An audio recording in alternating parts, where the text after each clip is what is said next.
என் வாழ்க்கை எதை நோக்கி போயிட்டே இருக்குன்னு தெரியல. என்னடா வாழ்க்கை இது? நான் நினைக்கிறது ஒண்ணா இருக்கு, செய்யறது ஒண்ணா இருக்கு. நான் நாள் ஃபுல்லா நினைச்சிட்டு மட்டும்தான் இருக்கேன், எதுவுமே என்னால செய்ய முடியல அப்படின்னு நீங்க நினைச்சீங்கன்னா இந்த வீடியோ உங்களுக்கான வீடியோ. ஃபுல்லா இந்த வீடியோ பாருங்க, கண்டிப்பா உங்களுக்கு நிறைய பெனிஃபிட்ஸ் இந்த வீடியோ மூலமா கிடைக்கும். அதுக்கு நான் ஷூரிட்டி கொடுக்குறேன். நீங்க என்ன யோசிக்கிறீங்க பாத்தீங்களா, அந்த யோசனையை பொறுத்து தான் உங்களுடைய செயல்கள் அமையும். நீங்க அன்றாட வாழ்க்கையில் எடுக்கக்கூடிய சின்ன சின்ன ஸ்டெப்ஸ் இருக்க, சின்ன சின்ன செயல்கள் இருக்க, ஆக்ஷன்ஸ் இருக்க, அதை பொறுத்து தான் உங்களுடைய வாழ்க்கையே அமையுது. இப்ப இங்க நான் உங்கள்ட்ட ஒரு கேள்வி கேட்கிறேன். உங்களுடைய மைண்ட்லயே குப்பை இருந்தா, உங்களுடைய தாட்ஸுக்கு, உங்களுடைய சிந்தனைகளுக்கு எந்த ஒரு டைரக்ஷனும் இல்ல, எந்த ஒரு டைரக்ஷனும் இல்லாம அது பாட்டுக்கு ஓடிக்கிட்டே இருக்குன்னா உங்களுடைய செயலுக்கு ஒரு டைரக்ஷன் இருக்குமா? இருக்காது. ஏன்னா உங்களுடைய தாட்டுக்கு ஒரு டைரக்ஷன் கிடையாது, அதனால உங்களுடைய செயலுக்கும் டைரக்ஷன் இருக்காது. உங்களுடைய செயலுக்கு எந்த ஒரு டைரக்ஷனும் இல்லைன்னா உங்களுடைய வாழ்க்கையும் எந்த ஒரு டைரக்ஷனும் இல்லாம ரேண்டமான வாழ்க்கையே, அந்தந்த அன்னைக்கு என்ன நடக்குதோ அதை பொறுத்து ஃப்ளோலையே நீங்க வாழ்ந்துட்டே இருப்பீங்க. உங்களுடைய வாழ்க்கை நீங்க அக்யூட்டாக கணிக்க முடியாது. இதுக்கு தான் ஓவர் திங்கிங்னு சொல்லுவாங்க. உங்களுடைய சிந்தனைக்கு ஒரு டைரக்ஷன் நீங்க கொடுக்காதனால உங்களுடைய செயல்களுக்கு எந்த ஒரு டைரக்ஷன் உண்டாகாது. அதனால நீங்க ஸ்ட்ரெஸ்லயும் அழுத்தத்திற்குள் ஆக்கப்படுவீங்க. இந்த ஓவர் திங்கிங்கை பற்றி நம்ம முழுமையாக பார்க்க போறோம். The psychology of overthinking. Overthinking உடைய உளவியல் என்ன என்று நம்ம தெளிவாக பார்க்கிறதுக்கு முன்னாடி என்ன பார்க்க போறோம்னா, ஓவர் திங்கிங் ஏன் ஏற்படுது, இது முதலாவது. ஓவர் திங்கிங் உடைய ரீசன் என்ன? இரண்டாவது விஷயம், இந்த பிரெயின் ஓவர் திங்கிங் செய்யும் பொழுது நம்முடைய பிரெயின்ல என்ன நடக்குது, இந்த ஸ்டெப்பை நம்ம பார்க்க போறோம். மூன்றாவது, how to stop overthinking. Over thinking எப்படி நிறுத்தணும், எப்படி ஸ்டாப் பண்ணணும், இதை நம்ம மூணாவது ஸ்டெப்பா பார்க்க போறோம். முதலாவது, ஒரு பிரச்சனையை நம்ம சால்வ் பண்றதுக்கு முன்னாடி அதை தெளிவான முறையில் நம்ம புரியணும். அதனால தான் நம்ம டாக்டர்கிட்ட போனா நிறைய டெஸ்ட் எடுப்பாங்க. ஏன் அந்த டெஸ்ட் எடுக்கிறாங்க? உங்களுக்கு என்ன பிரச்சனை இருக்குன்னு அவங்க புரிய ட்ரை பண்றாங்க. அதே மாதிரி எந்த விதமான ஜட்ஜ்மெண்ட்டும் இல்லாம இங்க நம்ம ஓவர் திங்கிங் என்னது, ஏன் ஏற்படுது சொல்லி இங்க நம்ம பார்க்க போறோம். முதலாவது விஷயம், ஓவர் திங்கிங் ஏற்படுறதுக்கான காரணம் என்ன பாருங்க. வாழ்க்கை அன்சர்டன் ஆனது. வாழ்க்கையில சர்டனிட்டி கிடையாது. இதான் வாழ்க்கை இப்படிதான் உறுதியா இருக்கும் அப்படி நம்மளால சொல்ல முடியாது. நீங்களும் நினைச்சு பாருங்க, நீங்க ஒரு இடத்துல இருக்கணும் ஆசைப்பட்டிருப்பீங்க, இல்லைன்னா ஒருத்தங்க உங்க கூட இருக்கணும் நீங்க ஆசைப்பட்டிருப்பீங்க, அவங்க இப்போ உங்க கூட இல்ல, நீங்க நினைச்ச இடத்துல நீங்க இல்ல. உங்களுடைய வாழ்க்கை இப்படி நான் மாறணும் நீங்க நினைச்சிருப்பீங்க, ஆனா உங்களுடைய வாழ்க்கை நீங்க நினைச்ச மாதிரி மாறல. ஏன் மாறல தெரியுமா? வாழ்க்கை உறுதியற்றது. ஆனா நம்முடைய மைண்டோடைய பழக்கம் என்னன்னா பர்ஃபெக்ஷன். எப்பவுமே ஒரு உறுதியான விஷயத்தை நோக்கி தான் நம்முடைய மைண்ட் போகும். எப்பவுமே ஒரு விஷயத்துல பர்ஃபெக்ஷன் உங்களுடைய மைண்ட் ஆசைப்படும். இப்போ வாழ்க்கை ஃபியூச்சர் உங்களுக்கு அன்சர்டனா இருக்கிறதுனால அதனால உங்களுக்கு ஓவர் திங்கிங் ஏற்படும். அடுத்த, ஃபியர் ஆஃப் ஜட்ஜ்மெண்ட். மத்தவங்க என்ன சொல்லுவாங்களோ இதை நினைச்சு நீங்க ஓவர் திங்க் பண்ணுவீங்க. உங்க கூட இது ஒவ்வொரு விஷயத்தையும் நீங்க கனெக்ட் பண்ணி பாருங்க. மத்தவங்க என்ன சொல்லுவாங்களோ அதை நினைச்சு நீங்க ஓவர் திங்க் பண்ணுவீங்க. அடுத்தது, நீட் ஃபார் கண்ட்ரோல். உங்களுடைய தாட்டை நீங்க கண்ட்ரோல் பண்றதுக்கு, அல்லது உங்களை சுத்தி இருக்கிறவங்களை நீங்க கண்ட்ரோல் பண்றதுக்கு, அவன் ஏன் என்கிட்ட சரியா பேச மாட்டேக்கான், அவன் ஏன் கூட நல்ல முறையில் நடந்துக்க மாட்டேக்கான், என் வீட்லயும் இப்படி பண்றாங்க அப்படி சொல்லி உங்களை சுத்தி இருக்கிற சரௌண்டிங்கை நீங்க கண்ட்ரோல் பண்ணணும்னு நினைக்கிறீங்க பாத்தீங்களா? இதனால உங்களுக்கு ஓவர் திங்கிங் ஏற்படுது. அடுத்த, ஃபியர் ஆஃப் ஃபெயிலியர். உங்களுக்கு தோல்வி எவ்வளவு என்ன அவமானப்படுத்துவாங்க, இல்லைன்னா என் வாழ்க்கை அதோட முடிஞ்சிருமே அப்படி சொல்லி ஃபியர் ஆஃப் ஃபெயிலியர் உங்களுக்கு இருக்கும். அந்த ஃபியர் ஆஃப் ஃபெயிலியர்னால ஓவர் திங்கிங் உங்களுக்கு ஏற்படும். அடுத்தது, பாஸ்ட் பெயின். எல்லா பேருமே பாஸ்ட்ல ஏதோ ஒரு பிரச்சனையை கண்டிப்பா ஃபேஸ் பண்ணியிருப்போம். எல்லா பேருக்குமே ஏதாவது ஒரு ஃபெயிலியர் ஏற்பட்டிருக்கும். அந்த பெயினை நம்ம ஃபியூலா மாத்துறோமா அல்லது அது ஒரு ஃபியரா மாத்துறோமா, அது நம்ம கையில தான் இருக்கு. வெற்றியாளர்கள் அந்த பெயின், அந்த வலியை தன்னுடைய ஃபியூலாக மாத்தி தன்னுடைய வாழ்க்கையில இன்னும் வேகத்தை ஏற்படுத்துவாங்க. யாரெல்லாம் வாழ்க்கையில் தோற்ற போனவர்களாக இருக்கிறார்களோ அந்த பெயினை, இந்த வலியை தன்னுடைய பயமாக தான் பார்த்திருப்பாங்க. பெயினால வரக்கூடிய இந்த பயம் இருக்க பாஸ்ட் பெயின், அதனால நீங்க ஓவர் திங்க் பண்ணுவீங்க. கடந்த காலத்துல கூட இப்படி நடந்துருச்சு, அவங்க இப்படி பேசிட்டாங்களே, அவங்க விட்டுட்டு போயிட்டாங்களே, அவங்க செத்துட்டாங்களே சொல்லி நீங்க ஓவர் திங்கிங் பண்ணுவீங்க. அடுத்தது, லோ செல்ஃப் கான்ஃபிடன்ஸ். உங்களுடைய செல்ஃப் கான்ஃபிடன்ஸ் லோவா இருக்கும். என்னால இது செய்ய முடியாது, நான் எப்படி இப்படி செய்வேன், நான் எப்படி மேரேஜ் முடிப்பேன், நான் எப்படி கல்யாணம் முடிப்பேன், நான் எப்படி குழந்தை பெத்துப்பேன். முதல்ல ஒரு பொண்ணை பார்க்க ஆரம்பி, அதுக்கடுத்து எப்படி மேரேஜ் முடிப்பேன், எப்படி குழந்தை பெத்துப்பேன், அதெல்லாம் அப்புறமா பார்த்துக்கலாம். இந்த மாதிரி செல்ஃப் கான்ஃபிடன்ஸ் லோவா இருக்கு. செல்ஃப் கான்ஃபிடன்ஸ் லோவா இருக்கு. எக்ஸாம்பிளுக்கு தான் மேரேஜ் சொன்னேன், மற்றபடி மேரேஜை நினைச்சு யாருக்குமே லோ செல்ஃப் கான்ஃபிடன்ஸ் கிடையாது. வாழ்க்கையில நம்ம ஒரு அச்சீவ் பண்றதுக்காக தான் எல்லா பேருக்கும் செல்ஃப் கான்ஃபிடன்ஸ் லோவா இருக்க ஒழிய மேரேஜ்ல அந்த ப்ராசஸ்ல நடந்துகிட்டே இருக்கும். அது ஒரு பெரிய விஷயமே இல்லை இப்போ உள்ள காலத்துல. அடுத்தது ஓவர் திங்கிங் ஹேபிட். உங்களுடைய வளமையான பழக்கமே நீங்க அதிகமாக திங்க் பண்ணுவீங்க. ஒரு சின்ன சின்ன ஸ்டெப் எடுக்கிறதுக்கு முன்னாடி இது ரொம்ப காம்ப்ளிகேட் ஆக்கிட்டு அதை பத்தி ரொம்ப யோசிச்சுட்டு நீங்க ஸ்டெப் எடுப்பீங்க. இந்த பழக்கத்தாலே உங்களுக்கு ஓவர் திங்கிங் ஏற்படும். அதாவது டூ மச் இன்ஃபர்மேஷன், அதிகமாக இன்ஃபர்மேஷனை கன்சியூம் பண்றது. உங்களுக்கு என்னதான் தெரியாது, உங்களுக்கு எல்லாமே தெரியும். உங்களுக்கு அனிமேஷன் தெரியும், உங்களுக்கு சினிமா தெரியும், நடிகர்களுடைய வாழ்க்கை உங்களுக்கு தெரியும், உங்களுக்கு அரசியல் தெரியும், உங்களுக்கு உலகத்துல என்ன நடக்குது தெரியும், பக்கத்து வீட்டில் என்ன நடக்குதுன்னு தெரியும், யார் யார் கூட தொடர்பில் இருக்கா எல்லாமே உங்களுக்கு தெரியும். இந்த மாதிரி டூ மச் இன்ஃபர்மேஷன் இருக்க, அதிகமான அந்த இன்ஃபர்மேஷன் நீங்க கன்சியூம் பண்றது இருக்க, இதுவே ஓவர் திங்கிங்கா மாறும். ஓவர் திங்கிங்கா மாறும். நீங்க எதை பார்த்துட்டு இருக்கீங்க, நல்லா யோசிச்சு பாருங்க. நீங்க எதெல்லாம் கன்சியூம் பண்ணிருக்கீங்களோ அதான் உங்களுடைய திங்கிங்காக மாறிக்கிட்டே இருக்கும். அப்போ இது எல்லாமே நீங்க ஞாபகம் வச்சு, இது மட்டும் தான் ஓவர் திங்கிங்கான காரணங்கள்.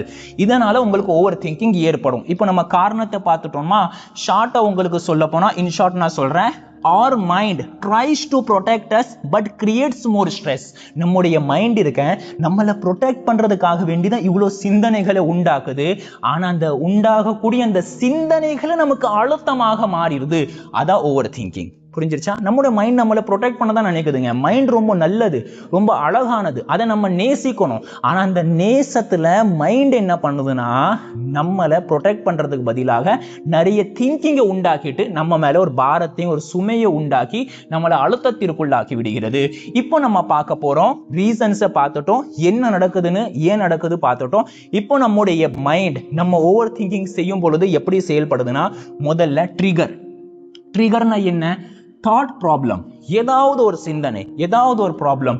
உதாரணத்துக்காக வேண்டி உங்களுடைய வாழ்க்கையில அடுத்த நீங்க என்ன பண்ண போறீங்க, படிச்சு முடிச்சுட்டீங்க, அடுத்து இங்க வேலைக்கு போறதா, இல்லைன்னா அடுத்த கட்டமா படிக்கிறதா, வீட்டுல சேவிங்ஸ் இல்லையே அப்படி சொல்லி உங்களுக்கு ஒரு தாட் வரும். இப்போ இந்த தாட் வந்தோடனே அடுத்த கட்டமா என்ன பண்ண போறோம், இந்த தாட் வந்தோடனே மைண்ட் என்ன பண்ணும், looks for answers and safety.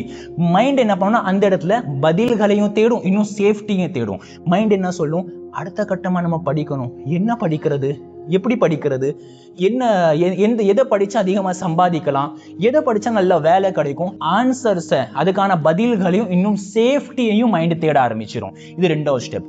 மூணாவது என்ன ஆகும்னா, ஆன்சர் கிடைச்சிருமா, சேஃப்டி கிடைச்சிருமா, பதில் கிடைச்சிருமா, நமக்கு கிடைக்காது. Repeats thoughts again and again. இப்போ அடுத்த அந்த தாட்டை திருப்பி ஓடிக்கிட்டே இருக்கும். அடுத்து என்ன பண்றது, அடுத்து ஏதாவது வேலை கிடைக்குமா கிடைக்காதா, எந்த கோர்ஸ் எடுத்தா நிறைய சம்பாதிக்கலாம், இப்படி சொல்லி நீங்க முடிஞ்ச வரைக்கும் எப்படியாவது இதை நம்ம கிளியர் பண்ணி ஆகணும், அடுத்து நம்ம ஒரு நல்ல கோர்ஸை தேர்வு செஞ்சு ஆகணும், நல்லா சம்பாதிக்கிறதுக்கான ஏதாவது ஒரு வழியை நம்ம ஏற்படுத்தி தான் ஆகணும். நீங்க யோசிச்சிங்க பாருங்க, இது அடுத்த கட்டமா போயிருச்சு. இது ஏதாவது திங்கிங் இருக்கா, ஓவர் திங்கிங்கா மாறிடுச்சு. இப்படி ஓவர் திங்கிங்காக அது மாறினதுக்கு அப்புறம் creates anxiety, stress and confusion. இது உங்களுக்கு வாழ்க்கையில கன்ஃபியூசனையும் இன்னும் அழுத்தத்தையும் என்சைட்டியும் உண்டாகும். இப்படி தாங்க நடந்துகிட்டே இருக்கு.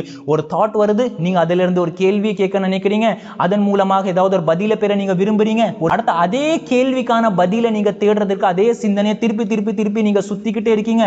இப்போ ஓவர் அனலைஸ் பண்றீங்க, அதனால உங்களுக்கு ஸ்ட்ரெஸ் கிரியேட் ஆகுது. இப்படி நாங்க செய்யறதுனால உங்களுக்கு மென்டல் டயர்ட்னஸ் ஏற்படும், கிளியரிட்டி கிடைக்காது. அப்படியே நீங்க யோசிச்சு உங்களுடைய வாழ்க்கையில நீங்க தொய்வடைந்து வாழ்க்கையில நீங்க பலவீனமானவர்களாக ஆயிருவீங்க. ஆனா ஒன்னும் செஞ்சிருக்க மாட்டீங்க. நீங்க செய்ய வேண்டிய விஷயம் அக்செப்ட் அன்சர்டினிட்டி. உங்களுடைய வாழ்க்கை உறுதியற்றது. உங்களுடைய வாழ்க்கை எப்பவுமே ஜிக்ஸாகா தான் போகும். உங்களுடைய வாழ்க்கை அப்படி கோடு போட்ட மாதிரி நேரு கோடுல போகாது.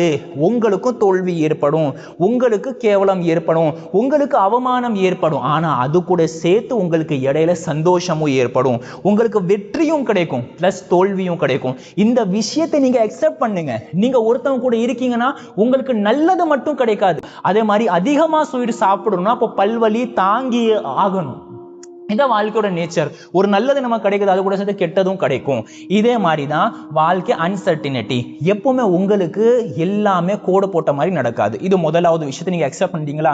ரெண்டாவது, ஃபோக்கஸ் ஆன் ஆக்ஷன். இது ரொம்ப முக்கியமான விஷயம். உங்களுக்கு ஓவர் திங்கிங் ஏன் ஏற்படுதுன்னா, நீங்க எந்த ஒரு ஆக்ஷனும் எடுக்காம இருக்கீங்க. ஆக்ஷன் எடுங்க. ஏதோ ஒரு விஷயத்துல உங்களுடைய தாட்டுக்கு நீங்க டைரக்ஷனை கொடுங்க.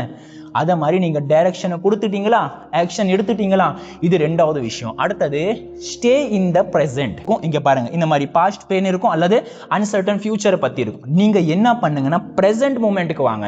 பிரசன்ட்ல உங்களுடைய சிந்தனையை நீங்க கொண்டு வாங்க. பிரசன்ட்ல எப்படி உங்களுடைய சிந்தனையை கொண்டு வரணும், இதை பத்தியே ஒரு 20 நிமிஷம் பேசலாம் வீடியோல. ஆனா ஒரு சுருக்கமான விஷயம் நான் சொல்றேன். பிரசன்ட்ல உங்களுடைய மைண்டை நீங்க கொண்டு வரணும்னா எந்த சிந்தனையை, எந்த ப்ராப்ளம் பத்தி நீங்க யோசிச்சுட்டு இருக்கீங்களோ உடனே அவேர் ஆகி பாருங்க, அந்த ப்ராப்ளம் இப்போ இருக்கா. இப்போ உங்களை சுத்தி அந்த ப்ராப்ளமை நீங்க பார்க்க முடியுதா? கிடையாது. உங்களை சுத்தி எந்த ஒரு ப்ராப்ளமும் கிடையாது. இப்படி நீங்க ஃபீல் பண்ணிட்டீங்கன்னா ப்ராப்ளம் உங்களுடைய மைண்ட்ல தான் இருக்கு, உங்களுடைய தாட்ல தான் ப்ராப்ளம் இருக்க ஒழிய அந்த தாட் உண்டாகுது, அதை தொடர்ந்து உங்களுக்கு சேஃப்டி இல்லைன்னா ஆன்சர்ஸ் பற்றி உள்ள அந்த சிந்தனை உங்களுக்கு உண்டாகுது, அதான் ஓவர் திங்கிங்கா மாறுதுன்னு உங்களுக்கு தெரிஞ்சிடும். இப்போ நீங்க பிரசன்ட் மூமெண்ட்டுக்கு வந்துடுங்க. பிரசன்ட் மூமெண்ட்டுக்கு வர்றதுக்கு one of the best trick என்னன்னா பிரீத்திங் தான். உங்களுடைய மூச்சுல நீங்க கவனம் செலுத்துங்க. உங்களுடைய மூச்சுல கவனம் செலுத்து. சுத்தி இருக்கக்கூடிய சின்ன சின்ன பொருட்களிலே அதனுடைய சத்தங்களில் நீங்க கவனம் செலுத்துங்க. கண்ணு முன்னாடி என்ன இருக்கோ அதை பாருங்க. கண்ணு முன்னாடி ஒரு மரம் இருக்கு, கண்ணு முன்னாடி ஏதோ நீங்க பறவைகளை பாக்குறீங்க, அதை மட்டும் பாருங்க. உங்களுடைய மைண்ட்ல இருந்து நீங்க வெளியே வாங்க. இதுக்கு பேர் தான் பிரசன்ட் மூமெண்ட்ல நீங்க வாழ்றது. அடுத்தது ரைட் யுவர் தாட்ஸ். உங்களுடைய சிந்தனைகளை நீங்க எழுதுங்க. சிந்தனைகளை எழுதுங்க. எந்த அளவுக்கு நீங்க சிந்தனைகளை எழுதுவீங்களோ அந்த அளவுக்கு அது உறுதியாக மாறிக்கிட்டே இருக்கும். உங்களுக்கு உறுதியற்ற சிந்தனைகள் இருக்கு, என்ன யோசிக்கிறீங்கன்னே தெரியாது, எது நோக்கி உங்களோட சிந்தனை போகுதுன்னு தெரிய மாட்டேங்குது. இப்போ நீங்க என்ன பண்ணுவீங்கன்னா உங்களுடைய சிந்தனையை எழுதும் பொழுது அதுக்கு ஒரு டைரக்ஷன் கிடைக்கும். ஒரு எக்ஸாம்பிள் சொல்றேன். நான் இப்போ உங்களை என்கிட்ட பேச சொல்றேன். நீங்க என்ன பண்ணுவீங்க? நினைச்சதெல்லாம் பேசுவீங்க, வாயில வர்ற விஷயத்தெல்லாம் நீங்க கொட்டுவீங்க. ஆனா இப்போ நான் என்ன பண்ணிட்டேன்? நோட்டையும் பென் எடுத்து உட்கார்ந்துட்டேன். இப்போ நீங்க பேசுங்க. நீங்க சொல்ல சொல்ல நான் எழுத போறேன். இப்போ என்ன ஆகும்? நீங்க ஒவ்வொரு வார்த்தையும் யோசிச்சு யோசிச்சு யூஸ் பண்ணுவீங்க. அதே மாதிரி தான் நம்முடைய பிரெயினும் இது கண்டதெல்லாம் யோசிச்சுட்டே இருக்கும். எப்போ நம்ம நோட் பென் எடுத்து உட்கார்ந்துருவோமோ இந்த பிரெயினுக்கு பயம் வந்துடும். ஆஹா, இனிமே நம்ம யோசிக்கிற சிந்தனைகள்லாம் இங்க பதிவு செய்யப்படும். இப்போ நம்ம கண்டதெல்லாம் யோசிக்க கூடாது, இது நல்லதோ அதை மட்டும் தான் யோசிக்கணும் சொல்லிட்டு ஒரு டைரக்ஷன்ல தானாக அது வந்துடும். அதனால உங்களுடைய தாட்ஸை நீங்க எழுத ஆரம்பிங்க. அடுத்து லிமிட் ஓவர் ஸ்டிமுலேஷன். ஸ்டிமுலேஷன் என்னது? நீங்க அதிகமாக போன் பார்க்கிறது, அதிகமாக ஸ்க்ரோல் பண்றது, அதிகமாக அதன் மூலமாக நீங்க உற்சாகம் அடைவது இருக்கிறதே, இதை நீங்க லிமிட்ல வைங்க. ஒரு டைம் செட் பண்ணுங்க. அரை மணி நேரமோ 1 மணி நேரமோ 20 நிமிஷம் டைம் செட் பண்ணி நீங்க அதை யூஸ் பண்ணுங்க. லிமிட்ல நீங்க வச்சுக்கணும். போனை நீங்க யூஸ் பண்ணணும், போன் உங்களை யூஸ் பண்ணக்கூடாது. அடுத்த ஆறாவதாக build self confidence. Self confidence நீங்க பில்ட் பண்றதுக்கு ஒரே ஒரு வழிதான் இருக்கு. நீங்க அதை ஃபேஸ் பண்ணணும். எந்த விஷயத்துல உங்களுக்கு பயமா இருக்கோ அதை செஞ்சிடுங்க. ஒரு எக்ஸாம்பிள், சின்ன வயசுல நமக்கு பூச்சாண்டி காட்டுவாங்க, பயம் காட்டுவாங்க. அதுக்கு பின்னாடி பேய் இருக்கு, அங்கெல்லாம் போகக்கூடாது, போனா பேய் பிடிச்சிரும் அப்படிலாம் சொல்லுவாங்க. இப்போ பெரிய ஆள் ஆனதுக்கு அப்புறம் அந்த பயம் நமக்கு இருக்காது. அங்கே இப்போ போறதுக்கு நமக்கு பயம் இருக்காது. ஏன்? ஏன்னா நம்ம வளர்ந்ததுக்கு அப்புறம் தைரியமாக ஏதோ ஒரு நாள்ல அந்த இடத்துல போய் நம்ம தனியாக பார்த்துருப்போம். அங்கே எந்த ஒரு பேயும் இருக்காது. அதனால நம்முடைய மைண்டுக்கு ஒரு தைரியம் வந்துருச்சு. ஆஹா, இங்க பேயில கிடையாது, நம்மளை ஏமாத்திருக்காங்க சொல்லி நமக்கு புரிதல் வந்துருச்சு. அதே மாதிரிதான் 4 பேருக்கு மத்தியில நீங்க ஒரு கான்பிடன்ஸோட பேசுறதா இருக்கட்டும், ஒரு பிசினஸ் ஆரம்பிக்கிறதா இருக்கட்டும், இல்லைன்னா ஜிம்முக்கு போறதா இருக்கட்டும், இல்லைன்னா ஒரு 4 பேர் கூட பழகிறதா இருக்கட்டும், இல்லைன்னா புதிதாக ஒரு விஷயத்துல நீங்க இறங்குறதா இருக்கட்டும், எதை உங்களுக்கு செய்ய பயமா இருக்குது? பெரிய ஒரு இழப்பு உங்க வாழ்க்கையில ஏற்படலைன்னா உட்கார்ந்து ஏதாவது பிரச்சனை வர்ற மாதிரி இருக்கா? இல்ல பிரச்சனை வந்தாலும் நார்மலான பிரச்சனை தான் வரும், இறங்கிருங்க, பாத்துடலாம். இப்போ எந்த விஷயத்தை செய்யறதுக்கு உங்களுக்கு பயமா இருக்கோ அந்த விஷயத்தை நீங்க செஞ்சுட்டு இருந்தீங்கன்னா உங்களுடைய கான்பிடன்ஸ், செல்ஃப் கான்பிடன்ஸ் பில்ட் ஆயிரும். அடுத்த 7வது விஷயம் நான் எல்லா வீடியோல அதிகமாக சொல்றது, take care of your body. உங்களுடைய உடம்பை பற்றி நீங்கள் கவனம் செலுத்த வேண்டும். உங்களுடைய உடம்பு எப்படி இருக்கிறதோ அதே பொறுத்தான் உங்களுக்கு சிந்தனையும் மாறும். உங்களுடைய உடம்பை நீங்க கவனிக்கல, கரெக்டான இடத்துல தூங்குறது கிடையாது, கண்டதெல்லாம் சாப்பிடுறது, குப்பையெல்லாம் கன்சியூம் பண்றது, அதே போன்று நம்முடைய உடம்பை இம்மொபிலைசேஷன்லயே வச்சிருக்கிறது, எந்த ஒரு அசைவும் இல்லாமல், எந்த ஒரு ஓட்டமும் இல்லாமல், எந்த ஒரு நகர்வும் இல்லாமல் நம்ம வச்சுக்கிறோம். பாத்தீங்களா? இந்த எனர்ஜி தான் திங்கிங்காக, ஓவர் திங்கிங்காக கிரியேட் ஆகுது. அதனால உங்களுடைய உடம்பை நீங்க நல்லபடியா பார்த்துக்கோங்க. கடைசியா ஒரு விஷயம் சொல்றேன், remember, you can't stop thoughts. நீங்க உங்களுடைய சிந்தனையை நிறுத்த முடியாது. நீங்க ஒரு இடத்துல உட்கார்ந்து இருக்கீங்க, உங்களுடைய சிந்தனையை நீங்க நிறுத்தணும்னு நினைச்சிட்டீங்கன்னா உங்களோட சிந்தனை நீங்க நிறுத்த முடியாது. எப்போ நீங்க நிறுத்தணும்னு நினைப்பீங்களோ அந்த அளவுக்கு அது பாரமாக உங்களின் மீது ஏறும். அதனால நீங்க சிந்தனையை கண்ட்ரோல் பண்ண முடியாது. But you can stop feeding. சிந்தனையை நீங்க உள்வாங்கிறத நீங்க நிறுத்தலாம். உங்களுக்கு பயம் வருதுன்னா பயத்தோட சிந்தனையை நீங்க உள்வாங்காதீங்க. சிந்தனையை உங்களை விட்டும் நீங்கள் பிரித்து பாருங்கள். நீங்கள் தான் உங்களுடைய சிந்தனை கிடையாது.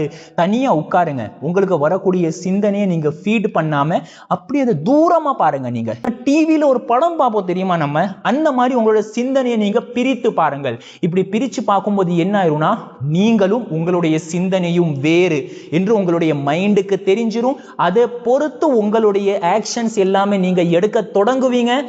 ஓவர் திங்கிங் உங்களை எந்த ஒரு பாதிப்பையும் உண்டாக்காது. நான் சொன்ன மாதிரி இந்த 7 விஷயங்களையும் உங்களுடைய வாழ்க்கையில கடைபிடிங்க. கண்டிப்பாக இதை நீங்க வாழ்க்கையில அப்ளை பண்ணதும் உங்களுடைய ஓவர் திங்கிங் குறையும். இந்த வீடியோ உங்களுக்கு பிடிச்சிருந்தா, ஹெல்ப்ஃபுல்லா இருந்தா கண்டிப்பா உங்களுடைய கான்டாக்ட்ல உள்ளவங்களுக்கு ஷேர் பண்ணுங்க. பி அவேர், விழிப்புணர்வோடு இருங்க.